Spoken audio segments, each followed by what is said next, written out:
Bueno, gracias.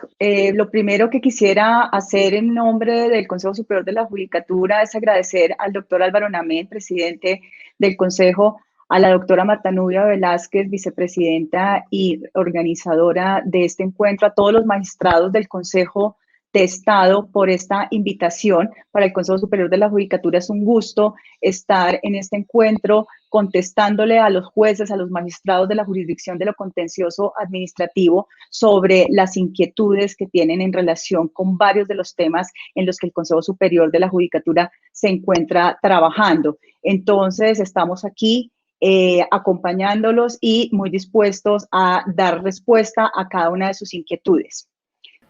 Doctora Diana Remolina, quisiéramos saber en qué consiste ese plan de digitalización de expedientes, cuál es el cronograma y las metas planteadas de esta propuesta en relación con nuestra jurisdicción contenciosa administrativa. Sobre la pregunta que se me hace, hay que decir que el plan de digitalización de expedientes es el componente de transformación digital que nos va a permitir traducir la información de textos, de imágenes, de contenidos de los expedientes judiciales en datos y organizarlos y gestionarlos electrónicamente para la gestión del expediente electrónico. Este plan de digitalización tiene un costo total de 110.000 millones de pesos que de manera particular cubrirá a la jurisdicción de lo contencioso administrativo en un número cercano a los 360.000 expedientes desde ahora hasta el mes de julio de 2022. Y esa va a ser la base de la justicia digital, del logro de victorias tempranas en la implementación de estos servicios electrónicos en línea, y también va a generar la posibilidad real de que migremos desde los sistemas actuales, como por ejemplo SAMAI, al Sistema Único Integrado de Gestión Judicial, toda la información de manera gradual y dentro del plan estratégico de transformación digital. El cronograma que hemos propuesto de ejecución inicia en la vigencia de 2020 y comprende disponer de un repositorio para el almacenamiento de los expedientes, incorporar esos documentos en una herramienta de gestión documental y digitalizar y generar los expedientes electrónicos bajo unos estándares y unas reglas y requisitos uniformes de gestión de documentos. Para este año, para el último trimestre de 2020, podríamos estar llegando a cerca de unos 38.000 expedientes en el Consejo de Estado, tribunales y juzgados de lo contencioso administrativo. Y para el año 2021 y 2022, la meta en digitalización es de unos 210.000 expedientes en 2021 y unos 110.000 expedientes para el año 2022. De igual manera, quisiéramos conocer que, como quiera que los despachos judiciales no cuentan con equipos de escáner adecuados para adelantar de forma eficiente un plan de digitalización de expedientes, que tiene el Consejo Superior de la Judicatura contemplado para dotar a los despachos judiciales de estos equipos, cómo está prevista la contratación del personal capacitado para llevar a cabo dicha labor. Sí, en efecto, dadas las necesidades que además se han agudizado por la situación de aislamiento, por esta emergencia del COVID, como parte del plan de digitalización, el Consejo Superior de la Judicatura, en una primera fase que denominamos de ejecución interna, es decir, de hacer la digitalización a través del uso de los recursos con los que ya contamos en la propia rama judicial, para cubrir esa digitalización de los expedientes más urgentes, dispuso además del almacenamiento que tenemos en OneDrive, es decir, ese repositorio que cada uno de ustedes tiene asociado al correo institucional, y de la expedición del protocolo para la gestión de documentos electrónicos que está contenido en la circular 27, decía, además de esas dos herramientas, se asignó y se distribuirán a nivel nacional unos recursos por cerca de 16.000 millones de pesos para atender las necesidades de escáneres y de algunos otros dispositivos periféricos como diademas o como cámaras web.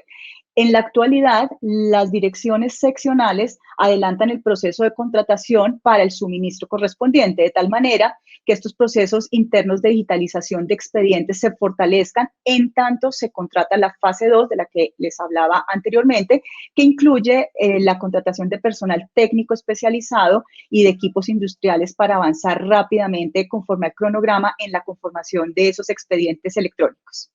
¿Cuál es el presupuesto, doctora Diana, asignado para atender este plan en la jurisdicción de lo contencioso administrativo y para cuándo estaría contemplado llevar a cabo esta inversión? Bueno, las cifras sobre el número estimado de expedientes a digitalizar, en particular en la jurisdicción de lo contencioso administrativo, demandan unos recursos cercanos a los 16.000 millones de pesos para las vigencias presupuestales de 2020 a 2022, distribuidos de aquí a allá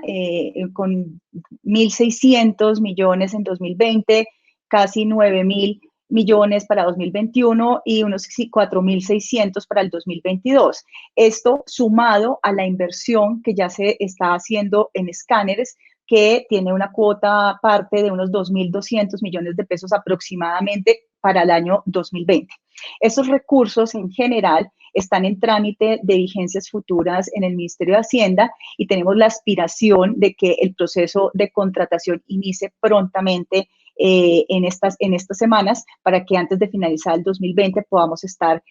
viendo los primeros resultados.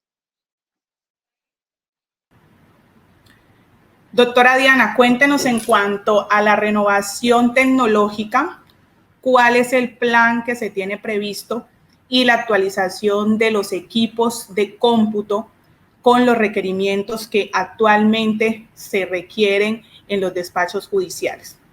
Sí, en efecto, el plan estratégico de transformación digital que está trabajando la rama tiene un propósito de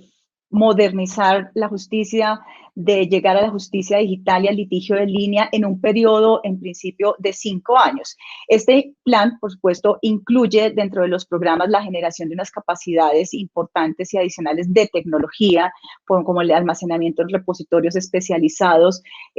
la generación de herramientas de seguridad, y, por supuesto, el mejoramiento y la adecuación de los sistemas informáticos actuales, la ampliación del procesamiento de datos, la adecuación de redes locales, de redes de comunicación y la ampliación y la modernización de los equipos de cómputo de acuerdo con la arquitectura que se está estableciendo en este plan de digitalización y que pretende reducir la brecha tecnológica establecida. Por ahora, como les comentaba hace unos minutos, hemos dispuesto la adquisición de periféricos como cámaras, micrófonos, etcétera, que nos permita ir yendo hacia ese propósito. Esas brechas de tecnología las vamos a ir superando paulatinamente y obviamente dentro de ese plan tecnológico de la rama judicial, el desarrollo de proyectos de tecnología, de recuperación de información, de atención de incidentes, de desastres que forman parte de todo el proyecto de tecnología, necesita de ese mejoramiento del hardware y eso ya está previsto y lo iremos viendo paulatinamente en la medida en que vayamos avanzando en esta línea. Por último, doctora Diana, en estos momentos existe una dualidad de programas de gestión en cuanto a la información que se le provee a los usuarios. Está Justicia Siglo XXI y TIVA. ¿Qué está haciendo el Consejo Superior de la Judicatura para unificar esta dualidad y mejorar las plataformas en aras de cumplir con los requerimientos tecnológicos que hoy la Administración de Justicia demanda? Bueno, el Consejo Superior de la Judicatura viene diseñando un ecosistema de tecnología que nos permita alcanzar la justicia digital y el litigio en línea. Y como parte estructural de esa tarea, hemos trabajado desde hace cerca de 2 años en la estructuración, en el diseño de un sistema único integrado de gestión judicial que esté transversal a todas las jurisdicciones y especialidades. Y para ir hacia allá, venimos trabajando, como les decía, desde hace unos 2 años en la generación y en la adquisición de todas esas herramientas informáticas que nos permitan gestionar la rama judicial a través de ese sistema único. Ese proyecto estructural lo venimos trabajando con el apoyo del Banco Mundial, ha seguido funcionando durante esta pandemia, pero con ocasión de la pandemia ustedes han visto que el Consejo tuvo que diseñar y desplegar una serie de herramientas que nos permitían atender la crisis desde las casas una vez cerramos las sedes judiciales. Y para ello el Consejo Superior diseñó herramientas como el aplicativo de recepción de tutelas y de habeas corpus, como los aplicativos de recepción de demandas, habilitamos los correos electrónicos como canal de comunicación entre los usuarios y los juzgados, hemos movilizado y ampliado significativamente los micrositios en la página web de cada uno de los juzgados en donde cada uno de ellos publica las actuaciones procesales como listados, autos, estados, etcétera. Y eso nos permite en este momento poder continuar con la actividad judicial. Sin embargo, el proyecto estructural del Sistema Único de Información Judicial ha seguido avanzando y por supuesto que hasta que ese sistema llegue tenemos que mejorar esas herramientas que hemos concebido como una herramienta de emergencia. Entonces, eso es lo que hemos llamado el proyecto de transición, es decir, cómo mejorar estas herramientas que hemos podido construir en este momento de crisis para irlas articulando de manera gradual con el proyecto estructural del Sistema Único de Información. Y ese perfil de proyecto de transición incluye proyectos como, por ejemplo, una fábrica de software que nos permita crear soluciones y herramientas rápidas en la medida en que las vayamos solicitando y, por supuesto, mejorando los servicios que en este momento estamos generando, pero también ese proyecto de transición incluye la necesidad de revisar o mejorar sistemas actuales que ya están funcionando, como por ejemplo Justicia 21, TIVA, SAMAI, el aplicativo de tierras, y ver cuáles de esas soluciones actuales nos permitirán seguirlas usando y potenciándolas y aprovechando las ventajas mientras que llega ese sistema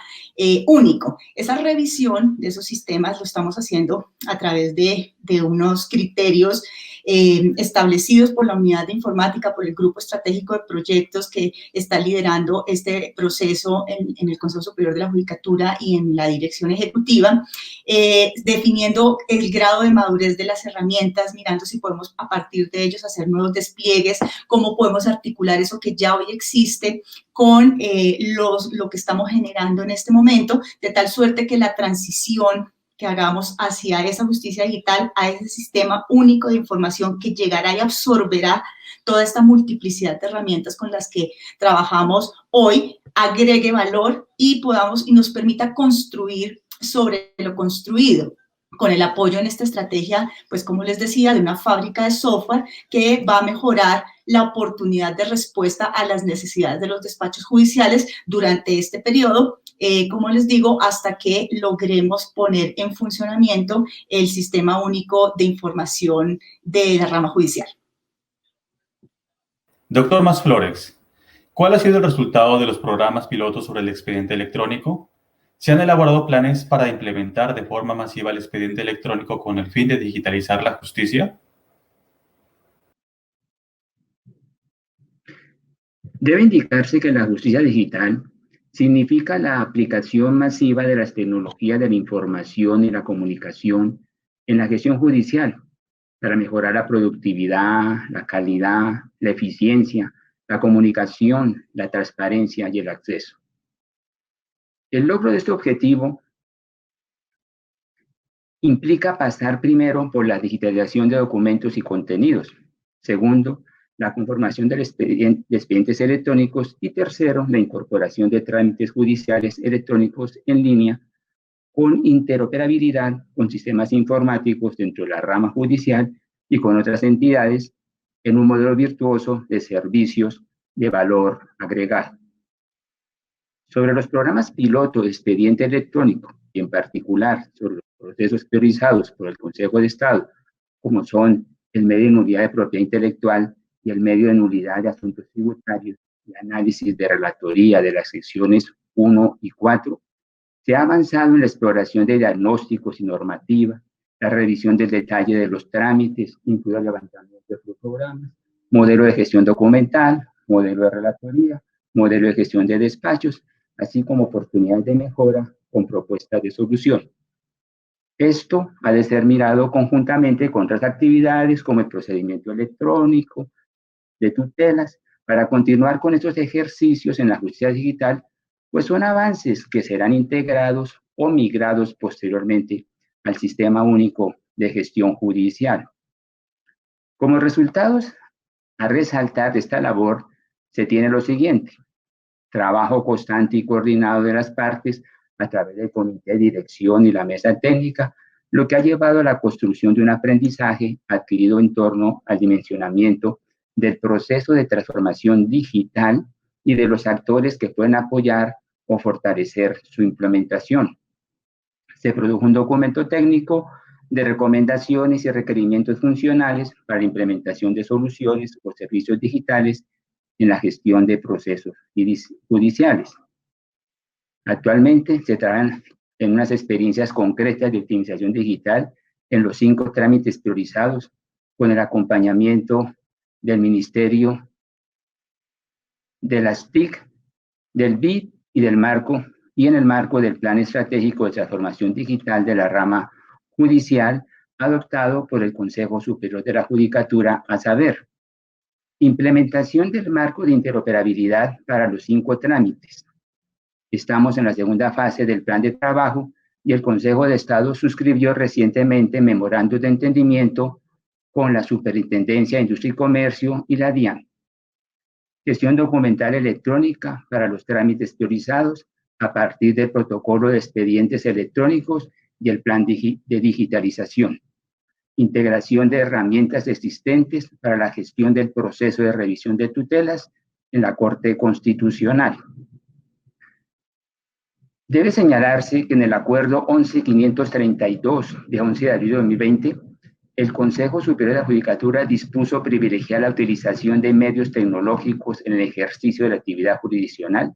incluyendo la ejecución del plan de digitalización de expedientes que comprende el repositorio de documentos, la gestión documental y la digitalización de documentos y contenidos de los expedientes de gestión para alcanzar en corto plazo resultados y victorias tempranas en materia de digitalización de la justicia mediante la disposición del expediente electrónico y la incorporación de trámites electrónicos como la presentación o radicación de demandas en la jurisdicción ordinaria, en lo contencioso administrativo, en tutela, habeas corpus, la firma electrónica, audiencias virtuales y utilización de herramientas colaborativas en la gestión judicial.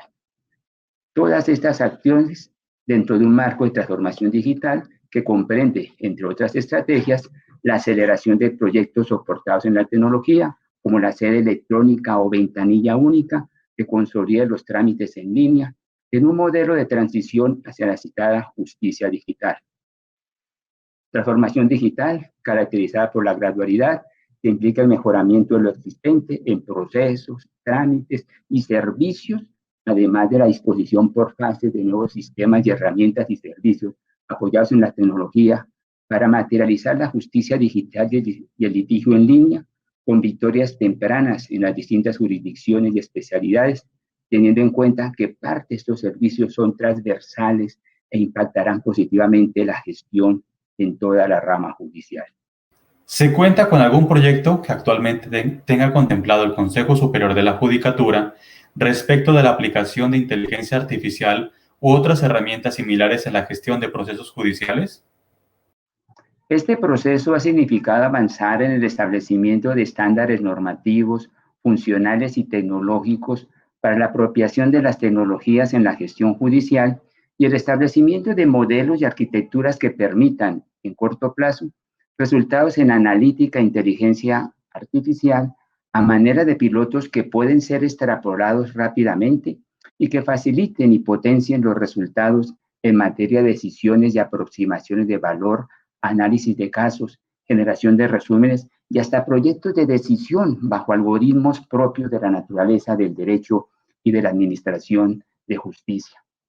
En la actualidad, la transformación digital de la rama judicial se encuentra en la fase de transición, o sea, en una etapa integradora de esfuerzos y de capacidades disponibles para optimizar durante el periodo de implementación de los proyectos de transformación las condiciones de arquitectura empresarial, prestar más y mejores servicios con oportunidad, eficiencia y la efectividad que requiere la administración de justicia,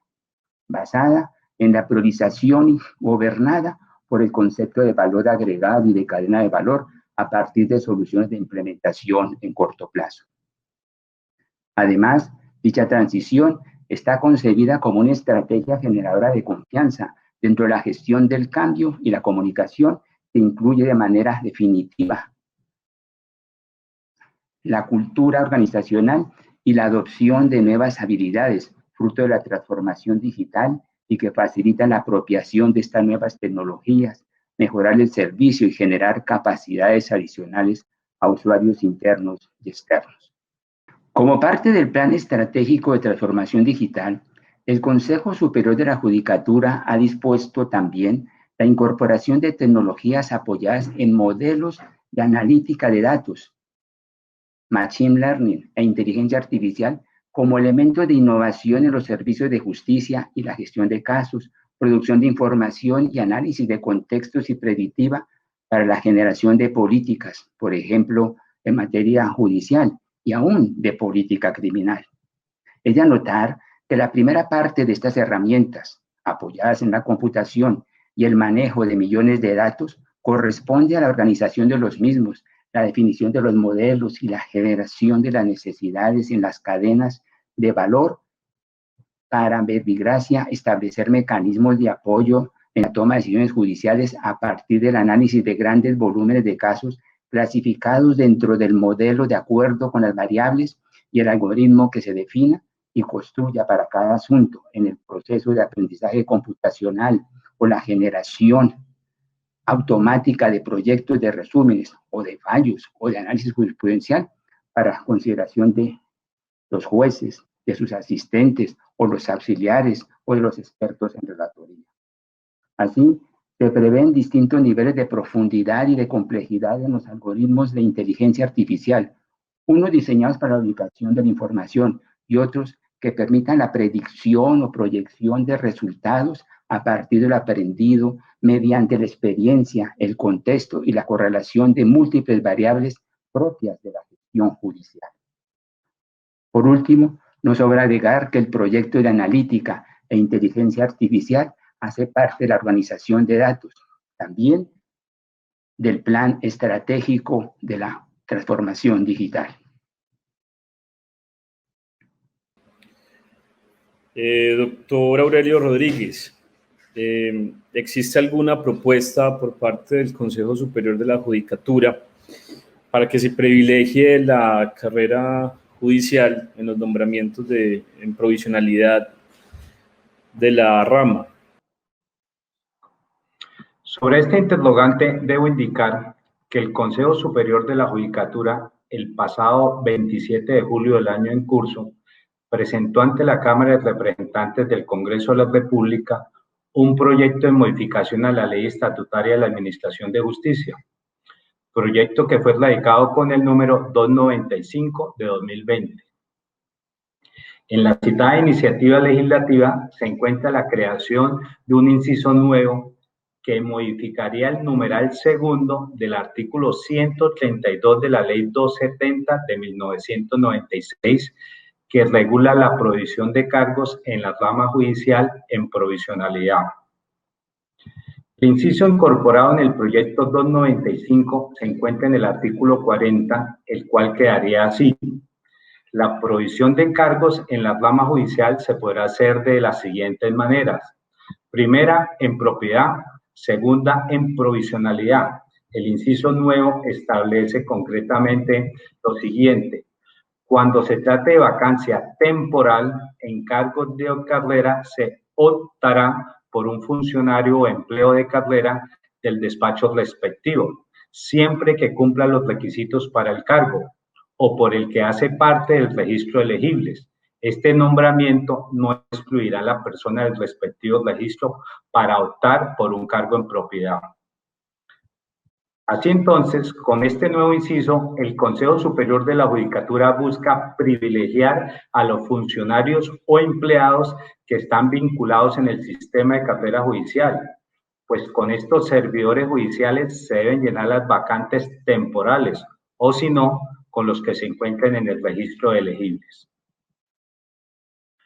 No obstante lo expuesto, Debo destacar que en la actualidad se encuentra vigente la circular 36 del 17 de septiembre de 2017, expedida por el Consejo Superior de la Judicatura, la cual tiene como finalidad recordar a todos los nominadores judiciales que con base en los preceptos constitucionales, legales y el precedente jurisprudencial de la Corte Constitucional contenido en las sentencias C-713 de 2008, C-333 de 2012, C-532 de 2013 y la SU-553 de 2015, el criterio aplicable para los nombramientos en provisionalidad de los cargos de carrera en la rama judicial por vacancia definitiva o transitoria es el correspondiente al sistema de méritos. ¿Existe alguna política de incentivos para los funcionarios y empleados de la rama judicial? La rama judicial cuenta con diferentes incentivos para el talento humano. En primer lugar, la condecoración José Ignacio de Márquez es una distinción al mérito judicial, la cual fue establecida por el Gobierno Nacional mediante el decreto 1258 de 1970, con el fin de exaltar las virtudes y servicios de los funcionarios y empleados de la rama jurisdiccional y del Ministerio Público, y como estímulo a la honestidad, consagración, perseverancia y superación de estos servidores del Estado. Esta distinción contempla 3 categorías: la oro, para quienes ocupan las más altas posiciones en la magistratura y el Ministerio Público y contribuyen a enriquecer la jurisprudencia y el prestigio de la administración de justicia. La categoría plata se concede a los funcionarios por su singular consagración al servicio judicial y al cumplimiento del deber. La categoría bronce es para los empleados que por su dedicación continua, su pulcritud y prestancia merecen ser señalados como ejemplos de devoción en el servicio judicial. Las categorías plata y bronce comportan adicionalmente los beneficios de una comisión de estudios hasta por 1 año y un reconocimiento económico. La última condecoración José Ignacio de Márquez al mérito judicial en las categorías oro, plata y bronce la efectuó el señor presidente de la República el pasado 9 de diciembre a través del decreto 2235 de 2019. Cabe destacar que la mención al mérito judicial José Ignacio de Márquez está arreglada en los acuerdos 10879 y 11182 del 2018 proferidos por el Consejo Superior de la Judicatura. El segundo incentivo está regulado en el acuerdo 10618 de 2016 expedido por el Consejo Superior de la Judicatura, por medio del cual se reglamenta el sistema de evaluación de funcionarios y empleados de carrera de la rama judicial. Así, cuando se termine el proceso por conciliación, incluido el incidente de reparación integral en materia penal, esta actuación equivale al egreso de 2 procesos. Cuando se acumulan acciones de tutela y se fallan en una sola sentencia, se computarán como egresos efectivos todas las acumuladas. Esta situación se aplica también para los procesos ordinarios, donde se da la acumulación o la conexidad. Cuando los servidores judiciales coadyuven con medidas transitorias de distribución de procesos para la sustanciación o fallo, se les otorgará 4 puntos a la calificación integral de servicios. Y como tercer incentivo, recientemente, durante la emergencia sanitaria ocasionada por el COVID-19, el Consejo Superior de la Judicatura expidió el acuerdo 11-542 del 24 de abril de 2020, por el cual se crean incentivos a la gestión de los servidores judiciales vinculados por el sistema de carrera judicial,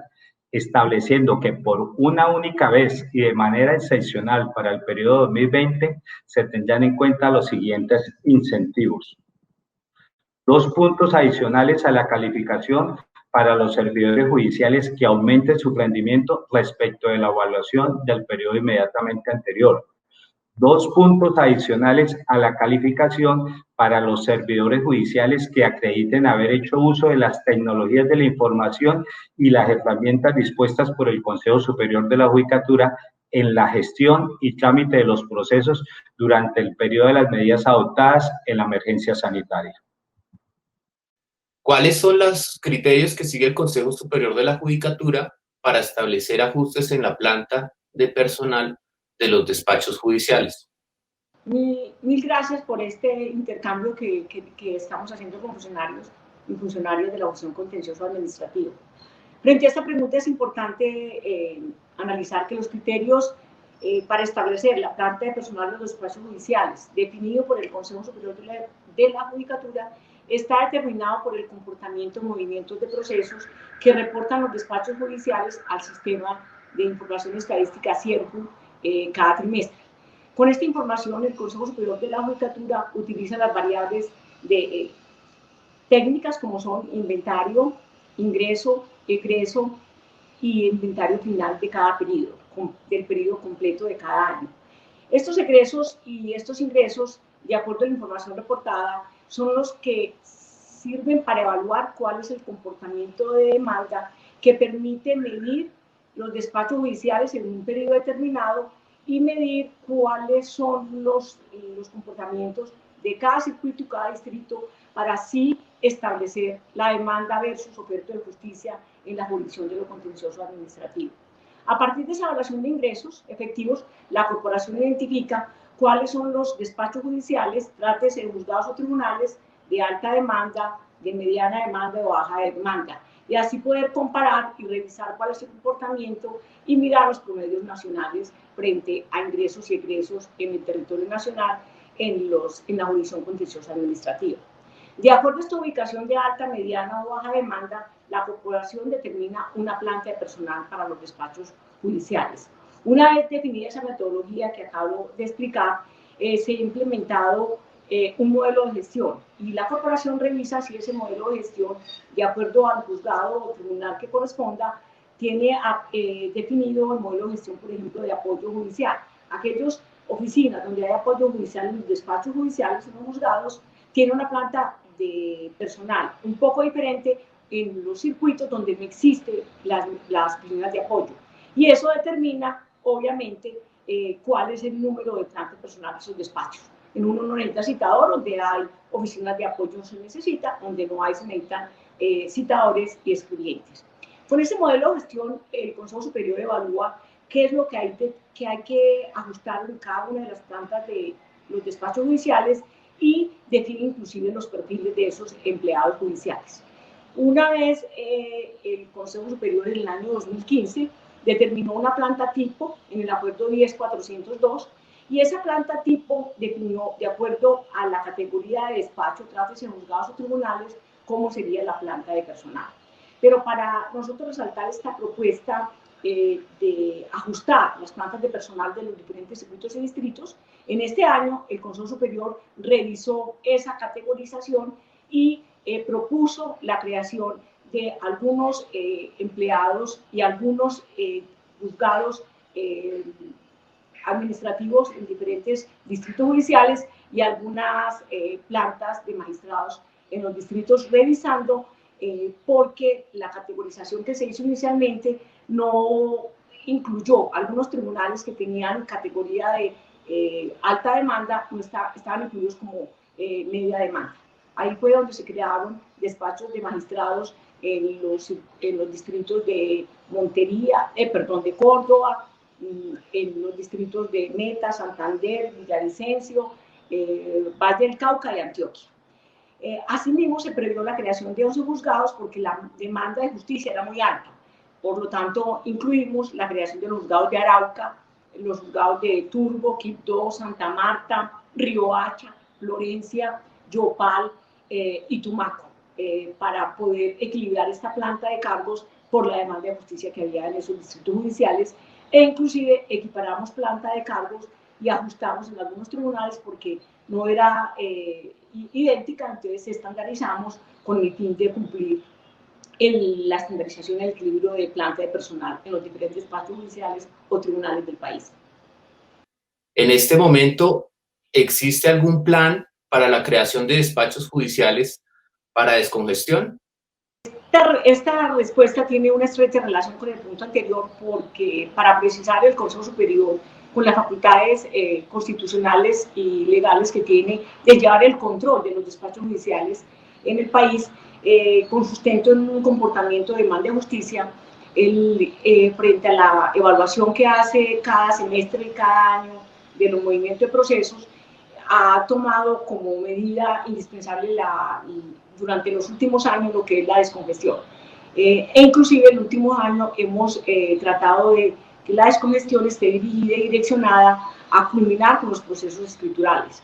Esta descongestión lo que permite, inclusive cada año, es reducir el inventario. La importancia es que la medida de descongestión, muchas tienen recursos presupuestales, otras no, pero los recursos presupuestales son aquellos los ordinarios que nos dan el presupuesto ordinario cada año, y ahí además están los recursos de lo que viene el plan de modernización y el plan de descongestión, que son con destinación específica, y se revisa cuáles son las necesidades reales en el país, en todas las jurisdicciones y especialidades, para hacer una distribución más equitativa y poder reducir el inventario. Pero estamos apuntando que primero se reduzca el inventario de todos los procesos escriturales, y en esa tarea hemos estado los últimos 2 años. Y pretendemos, obviamente, seguir en ella, y esa valoración seguirá siendo cuando una vez nos incorporen los recursos para la vigencia de 2021, analizaremos nuevamente cuáles son las medidas prioritarias y transitorias para reducir el inventario y tratar de equilibrar las cargas de trabajo en todos los distritos y circuitos del país. Para la elaboración del plan de descongestión es importante precisar que tenemos en cuenta primero la evaluación de estas necesidades que presentan los consejos seccionales, los tribunales, los despachos, el Consejo de Estado, y adicionalmente identificamos cuáles tienen prioridad 1. Quiere decir, aquellos que tienen mucha demanda, tienen mucho egreso, para poder atender y tener una medida de mayor impacto en estos tribunales con mayor, y en los juzgados con mayor número de inventario final en cada periodo. Y lo otro, organizamos las matrices y damos prioridad a los despachos con más demanda de justicia y con mayor egreso, porque también miramos el impacto que tienen las medidas transitorias para poder seguir atendiendo. Donde ha tenido mayor impacto esas medidas transitorias, seguimos atendiendo para poder reducir el inventario y buscar una verdadera descongestión a través de estas medidas transitorias. ¿Cuáles son los criterios que se establecen para la capacitación, las capacitaciones de los empleados y funcionarios y servidores en general de la rama judicial? La Ley 270 de 1996, en su numeral 23 del artículo 85, establece como función del Consejo Superior de la Judicatura elaborar y desarrollar el plan de formación, capacitación y adiestramiento de los funcionarios y empleados de la rama judicial. En la construcción del plan de formación y capacitación se tienen en cuenta los siguientes criterios para escoger las temáticas o asignaciones. Primero, las solicitudes presentadas por los despachos judiciales y administrativos. Segundo, los requerimientos de los presidentes de altas cortes. Tercero, la actualidad jurisprudencial de especial relevancia o impacto para la administración de justicia. Cuarto, la actualidad normativa. Quinto, el uso de las herramientas tecnológicas. Y como sexto lugar, cumplimiento de órdenes judiciales y legales. Entre las judiciales debo destacar la Acción Popular 00427 de 2011 sobre el acceso a la prestación del servicio de justicia de la población en condición de discapacidad auditiva. La sentencia T-760 de 2008 en materia del derecho a la salud. La sentencia T-338 de 2018 sobre la incorporación de la perspectiva de género en las decisiones judiciales. Con base en los referidos criterios y el universo de requerimientos, se tabula y priorizan las solicitudes de las áreas más recurrentes, y con dichos insumos se construye la propuesta del plan de formación de cada año. el cual es sometido a consideración de la Comisión Interinstitucional de la Rama Judicial para su concepto previo. Hasta la fecha, el plan de formación de la vigencia 2020 ha impactado en 111.000 personas aproximadamente en los 36 programas diseñados en las áreas diversas, como las siguientes: programa de formación de lo contencioso administrativo, programa de formación de derecho constitucional, programa de formación en derecho penal, ciclo de capacitación en casación penal, proyecto de capacitación sobre uso de las tecnologías, programa de formación en derecho disciplinario, programa de formación en restitución de tierras, programa de formación en derecho laboral, programa en filosofía del derecho. Estos son algunos programas hasta completar los 36. El Consejo Superior de la Judicatura evalúa la carga laboral de los despachos judiciales y con base en ello tiene algún plan de redistribución de trabajo para que esta carga sea más equitativa. Creo que estas preguntas están muy relacionadas unas con otras y las respuestas de igual manera, pero es importante precisar que la consolidación de este comportamiento de demanda de justicia ha permitido analizar cuáles son las medidas que tienen verdadero impacto, y el año inmediatamente anterior, y tanto en la vigencia 2019 como en el 18, redistribuimos procesos con la creación de una sala de descongestión en Cundinamarca, la cual fue posible para que atendiera todas las demandas laborales de la misma rama judicial. Se crearon unos despachos en Bogotá y en Medellín para poder atender este tipo de demandas, y tuvimos un aliado estratégico en lo que es redistribución de procesos, como fue el Tribunal de San Andrés Islas, que ha sido porque aquí hay una descongestión en doble vía, desde la redistribución de procesos, el remitente y el receptor. Y el Tribunal de San Andrés ha recepcionado con mucho beneplácito y ha contribuido a esta descongestión a través de las medidas de descongestión de los últimos años, lo cual ha contribuido a que tenga un buen impacto la medida, porque lo que hacemos es que en la redistribución miramos el impacto de los tribunales receptores para poder mirar si continuamos con esa medida de distribución de procesos, y no es redistribuir procesos por redistribuir. Hay que tener claro que solamente se redistribuyen procesos a aquellos tribunales que tienen poca demanda de justicia, o sea, que tienen poco ingreso, porque no se pueden distribuir a aquellos que tienen mucho ingreso, pero también tienen mucho egreso, porque o si no, pues se castigaría a aquellos que tienen una buena producción en cuanto a egresos efectivos durante la vigencia fiscal respectiva. Entonces, la pretensión es siempre medir cómo esta medida puede mejorar el acceso a la justicia y, en cierta forma, mejorar lo que es el servicio de administración de justicia en la jurisdicción de lo contencioso y en beneficio de toda la ciudadanía que reclama se resuelvan esos conflictos oportunamente. ¿Cuáles son los criterios que definirá el Consejo Superior de la Judicatura para la evaluación de los funcionarios judiciales de carrera durante este periodo de transición producto de la pandemia? Es una pregunta muy importante, sobre todo en estos momentos, y creo que de mucho interés de todos ustedes.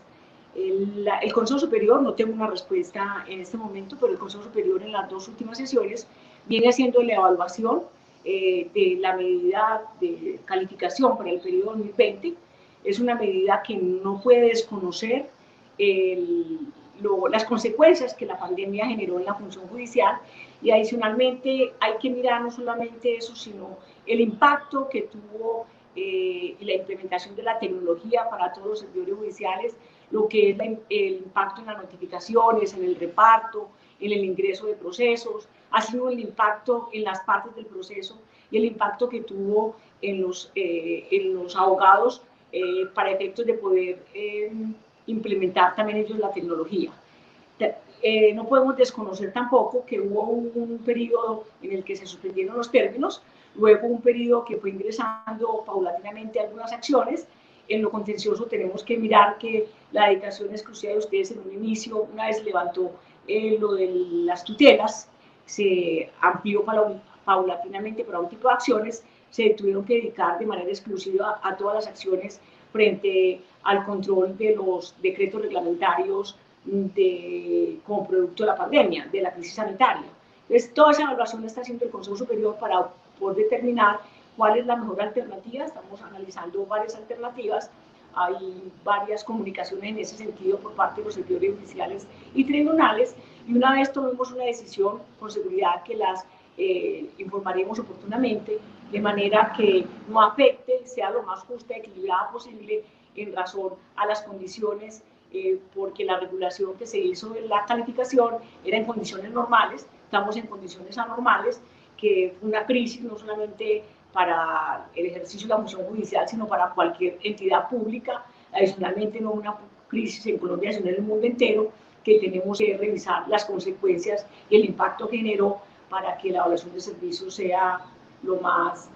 acertada posible. Con certeza que una vez definamos, se les comunicará oportunamente en razón a la decisión que se tome frente a la calificación de servicios como consecuencia teniendo en cuenta todas las condiciones que generó la pandemia en el servicio de la Administración de Justicia. Doctor Jorge Luis Trujillo, ¿es posible la descentralización del manejo presupuestal para que se pueda dar una respuesta más rápida y oportuna a las necesidades de las regiones? Bueno, muchas gracias por esa pregunta. Y sí, claro, sí es posible esa descentralización. Permítame darles un contexto, amable audiencia, de cómo ha sido el manejo presupuestal en los últimos años. Miren que desde la vigencia de la Constitución Política de 1991, desafortunadamente, las apropiaciones de la rama judicial crecen en una proporción cercana al 2% del presupuesto general de la nación. En términos económicos es como el 0.5 del Producto Interno Bruto, muy limitada a esos recursos para un adecuado funcionamiento. Una asignación que ya de por sí es muy baja se ha venido disminuyendo en la medida que se exacerba con el tiempo. La demanda judicial, por ejemplo, ha aumentado de 748.000 procesos en 1993 a más de 2.800.000 presentados en 2019, sin que se haya incrementado los recursos en alguna de esas proporciones. En los estándares internacionales, por ejemplo, tenemos que en países de la OCDE hay 65 jueces por cada 100.000 habitantes, mientras que en Colombia solamente hay 11 jueces. Es decir, los recursos son muy escasos y en 2020 el presupuesto de nuestra rama judicial asciende a 4.690.000.000.000, de los cuales funcionamiento son 4.330.000 y los restantes 360.000.000.000 para inversión. Pero esa descentralización del manejo presupuestal la hemos venido incrementando. Por ejemplo, se refleja en esa tendencia de los últimos años. En 2019, que es la cifra más reciente que tenemos de ejecución, los gastos de funcionamiento fueron asignados a las direcciones seccionales para su ejecución descentralizada en un 86%. Es decir, solamente un 14% se ejecuta en el nivel central el funcionamiento. En cuanto a la descentralización de los recursos de inversión hacia esas diferentes seccionales, ha ido aumentando notoriamente en los años que recién 2018, por ejemplo, de 27.030 millones, un 12% a 106.362 con un 29% en el 2020. Sus principales componentes, tecnología e infraestructura, por más del 85%, son asignados directamente a las seccionales y manejados por ella en esa proporción del 29%. Obviamente hay campos en los que se puede avanzar, como que la integración de todos los recursos de la rama judicial se preserven en el órgano administrador de la justicia para poder ser distribuidos en unas regiones de manera más eficiente e integral. Se provea esa descentralización. Evitemos imposiciones al diseñar los presupuestos en que se asigna de manera ineficiente por jurisdicciones, por tipos de despacho judicial, entre otras. Para preservar esa autonomía de la rama judicial y una mayor descentralización, en el proyecto de ley de reforma estatutaria ya mencionado, el Consejo Superior de la Judicatura presentó al Congreso de la República una propuesta en que en el tema de funcionamiento crezca anualmente mínimo en el porcentaje igual a la tasa de inflación causada con incremento adicional de 5%. ¿Cuál sería esa base inicial? El presupuesto de este año, de 2020, actualizando los gastos de personal con el incremento salarial que decreta el Gobierno Nacional para esta vigencia, más un 10% en todos los gastos de funcionamiento. Adicionalmente, queremos que el presupuesto de la rama judicial se asigne de manera global para funcionamiento de inversión y que nosotros lo desagreguemos autónomamente, de acuerdo con las necesidades y prioridades que se puede hacer en esta descentralización, siguiendo pues obviamente las clasificaciones del gasto establecidas por el gobierno nacional. Se ha avanzado, pero nuestro propósito es seguir esa tendencia en los últimos años y la reforma a la ley estatutaria permitirá una mayor descentralización de gastos. Gracias. Igualmente, doctor Trujillo, ¿qué análisis hace el Consejo Superior de la Judicatura en el ámbito regional para la distribución de los recursos? Miremos que el diseño de la asignación de los recursos en el presupuesto de la rama judicial proviene de los consejos y direcciones seccionales, que en conjunto con los juzgados y tribunales plantean esas necesidades de gasto. Todo eso se complementa con lo manifestado por las altas cortes respecto de sus especialidades. En esta asignación de recursos participa activamente la Comisión Interinstitucional de la Rama Judicial. Veremos que la ley estatutaria establece una amplia participación para esta asignación de recursos en su artículo 88. Dice que el proyecto de presupuesto para la rama judicial deberá reflejar el plan sectorial de desarrollo y que el Consejo Superior de la Judicatura consultará las necesidades y propuestas que tengan las distintas jurisdicciones, para lo cual debe ir a los presidentes de la Corte Constitucional, de la Corte Suprema de Justicia y del Consejo de Estado y recibir el reporte de los consejos seccionales en lo relativo a los tribunales y los juzgados. Luego de asignado ese presupuesto de manera participativa por todos ustedes, que son los agentes involucrados, se debe hacer una desagregación y distribución de recursos, los cuales se han ejecutado en una gran proporción, como lo hemos mencionado, por las seccionales, que además directamente por la ley tienen descentralizada la ordenación del gasto. Aquí no hay una delegación, sino directamente por la ley se está ordenando el gasto a nivel descentralizado. Pero también en ese mismo sentido queremos mejoras y el proyecto de reforma de la ley estatutaria propone modificar unos artículos de la ley 270 para dar una mayor autonomía y agilidad en la ejecución presupuestal para atender las necesidades de contratación de la rama judicial. Un ejemplo es que el director ejecutivo requiere autorización previa del Consejo Superior de la Judicatura para suscribir actos y contratos que superen la suma de 100 salarios mensuales legales. En la propuesta de reforma se eleva a 2.000 salarios mensuales legales esa autorización. Es decir, hay una mayor posibilidad de ejecutar descentralizadamente el gasto. Podemos seguir avanzando. Existen aspectos en que en todo caso es posible avanzar en la distribución de recursos y es que cada vez se presente una mayor flexibilidad al órgano de administración de la justicia e intensificar en los criterios cada vez más técnicos en la distribución del gasto. Muchas gracias por sus preguntas. Doctora Marta Olano, ¿cuáles son los criterios técnicos para definir el mapa judicial del país y cada cuánto se analizan para determinar posibles cambios? Pues la jurisdicción contenciosa ha estado a la vanguardia de este proceso modernizador que se inició en el 2012 con la implementación del Código de Procedimiento Administrativo y de lo Contencioso Administrativo, que introdujo preceptos orientadores en esta materia.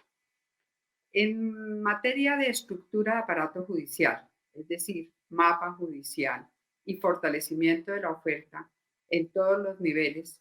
es necesario empezar por las regiones, porque de la mano de la autonomía presupuestal, esta nos permite la sostenibilidad de los proyectos de largo aliento. De conformidad con esta política y estas estrategias señaladas en el Plan Sectorial de Desarrollo 2019-2022,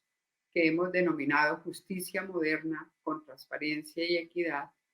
tiene a su cargo la determinación de la estructura y del mapa judicial, que son pilares fundamentales para garantizar y facilitar el derecho fundamental de acceso a la justicia.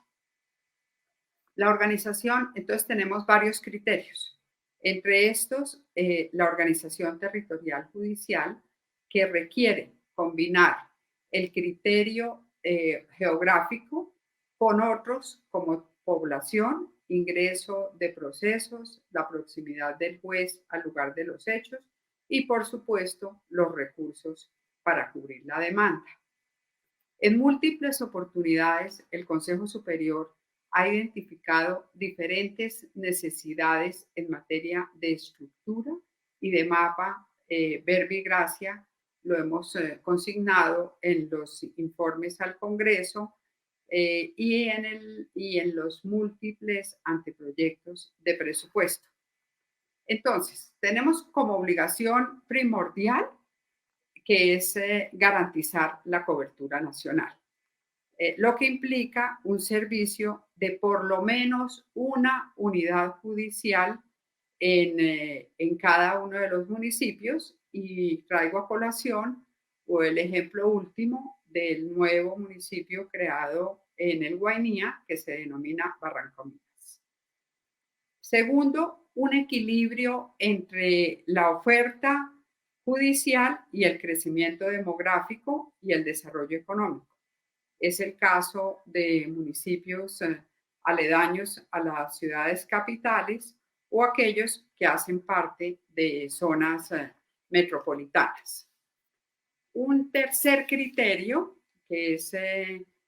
la dinámica de las regiones extraordinarias. Tenemos que fortalecer la oferta jurídica en regiones que por causas extraordinarias ameriten la demanda judicial. Por ejemplo, los municipios incluidos en los planes de desarrollo con enfoque territorial, que es el PDT, o que presenten amenazas por grupos poblacionales con líderes sociales. Un cuarto componente es el comportamiento creciente y constante del ingreso. Está comprobado que el promedio nacional en diferentes anualidades pues nos da unos porcentajes que nos dictan unas variables, y atendiendo las coyunturas de demanda específica que son objeto de otras medidas, como por ejemplo las reestructuraciones que se puedan presentar en la administración pública.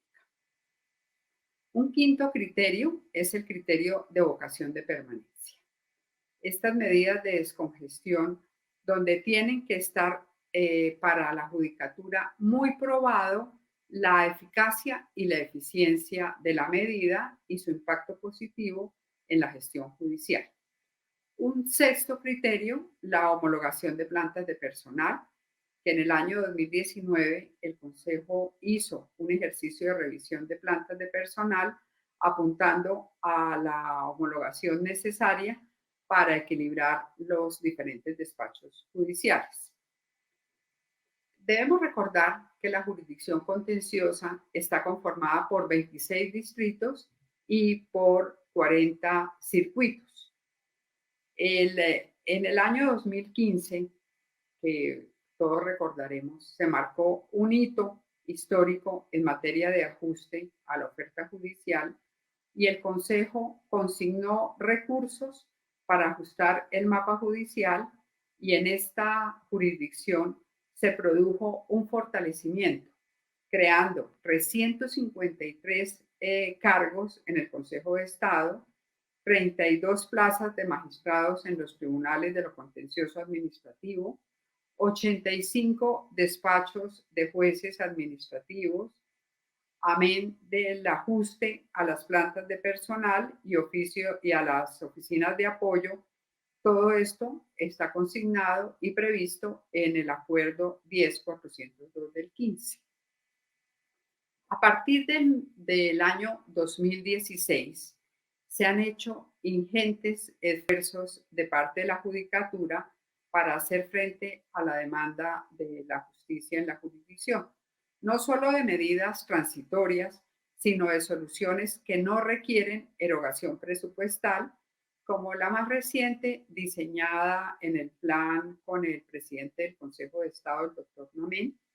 que fue la creación de un equipo de dedicación exclusiva para atender procesos escriturales. También la creación de una sala especial en el Tribunal Contencioso Administrativo de Cundinamarca y 2 juzgados administrativos, uno en Bogotá y otro en Medellín, para atender los procesos de demanda de la rama judicial. Redistribución de los procesos en estado de fallo, también escriturales, entre tribunales y juzgados, contando con el compromiso de tribunales tales como el de San Andrés, Casanare, Arauca y Quindío, a quienes el Consejo Superior de la Judicatura hace un reconocimiento por la manera como han venido ayudando en este tipo de descongestión. Asimismo, también transformación permanente de medidas transitorias, es el caso del traslado de juzgado administrativo de Zipaquirá a los juzgados de la sección tercera administrativa de Bogotá, así como un juzgado de Tunja y de otro de Tunja a Duitá. Pues hemos hecho unas dinámicas regionales para el fortalecimiento de la oferta en regiones y entonces pues esto nos ha dado, para responder tu pregunta, unas evoluciones importantes que pues las hemos venido mostrando en toda la jurisdicción. Es por esto que el Consejo Superior de la Judicatura, en desarrollo de toda esta política de homologación de plantas, ha creado cargos en los despachos que venían en desequilibrio desde el año 2015